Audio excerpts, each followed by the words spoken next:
When you go to a concert and you see the drummer play, you can always see what he's doing with his hands, but you don't see what he's doing with his foot to play the kick drum. And I had this idea that if we turn the kick drum around and we put it something like this, then you will actually see what the drummer is doing with his foot.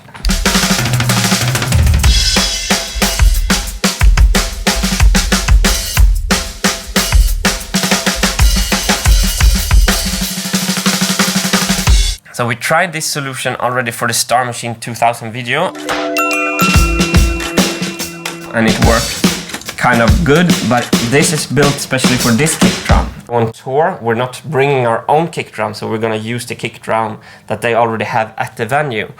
So every kick drum differs in size, in both dimensions, and we need a system that we can bring with us that can attach to any kick drum, and that's what I'm going to try to build now. This here is the first prototype on how to attach the legs onto the kick drum. So it goes on like that, and when you tighten these screws, it holds this thing, and it also clamps on the rim of the kick drum.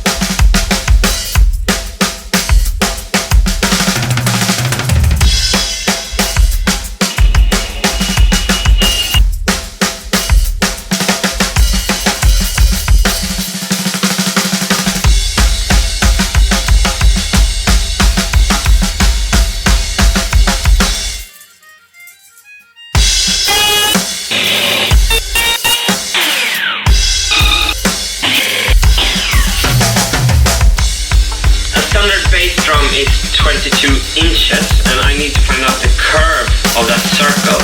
27.9. 27.9.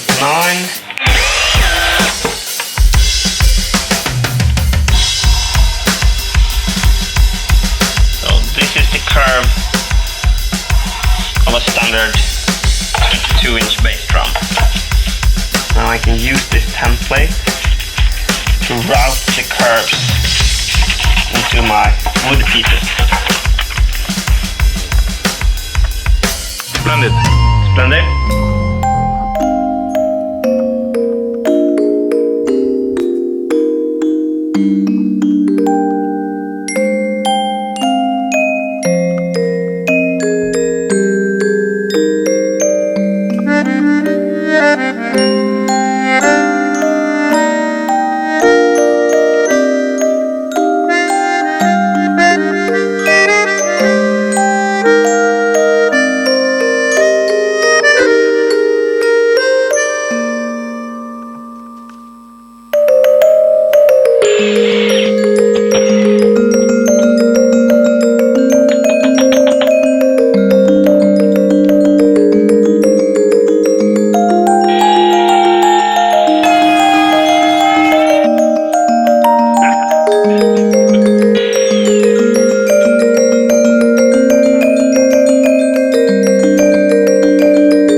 kick drum mission accomplished then?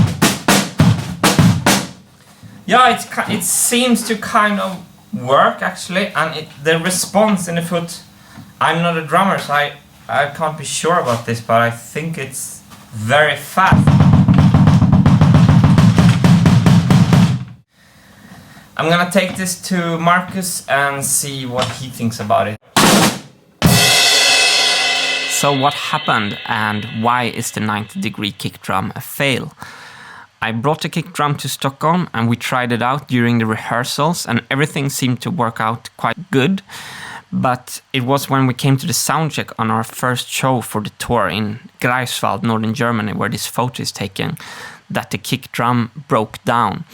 During the soundcheck, all of a sudden the response time was too sloppy, and as you can see on this picture, we decided not to use it on that show, and we haven't used it since. I think the problem might be this extra axis that the standard kick drum doesn't have, that takes too much energy or momentum away, that maybe can cause a sloppy response time. I'm thinking if we do something like this and put the axis over here, and then we don't have the extra axis, but this bar will have to be longer and there will be a lot of mass to move. There are also other ways to visualize. You can, for example, put vibrating fabric in the front. You can put a lamp inside the kick drum, which triggers on every beat Marcus plays. Or you can put a fake beater on the front that is triggered by the real beater. And it's also the real beater that makes the sounds. But all of these three alternatives doesn't feel as nice as these two. So if you have any ideas on how to improve this, I would be very, very interested to hear your perspective. So just mail me a sketch or something, that would be fantastic. I don't want to give up on this right yet. I think it will look very cool to have that on a stage. Part 2. This is for you who is actually still watching and didn't click away from this video yet. For you, I wanted to tell another story about this kick drum. This is me building the first version of the kick drum, the one that we used in Star Machine 2000 video. And this was actually even before we started recording the first album with Wintergatan.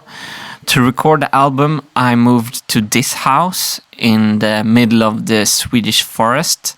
It's very desolate. It was like, I think it was 4 weeks at the most when I didn't saw another person.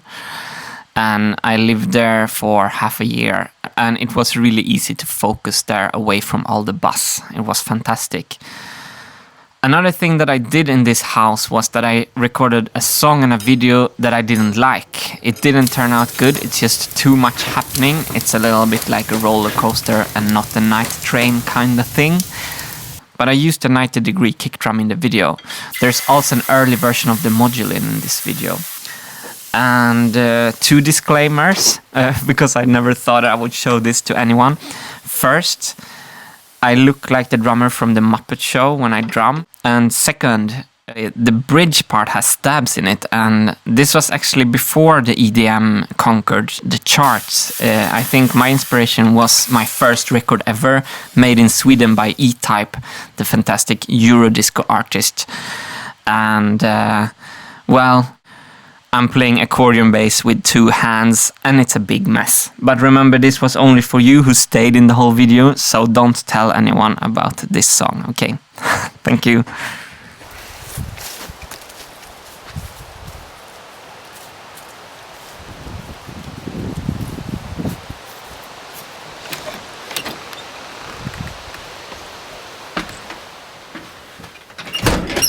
Okay, here's the studio room.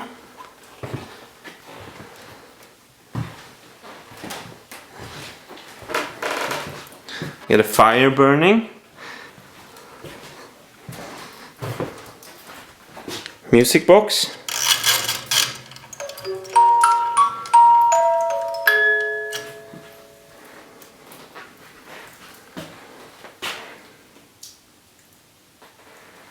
Harp. the vibraphone.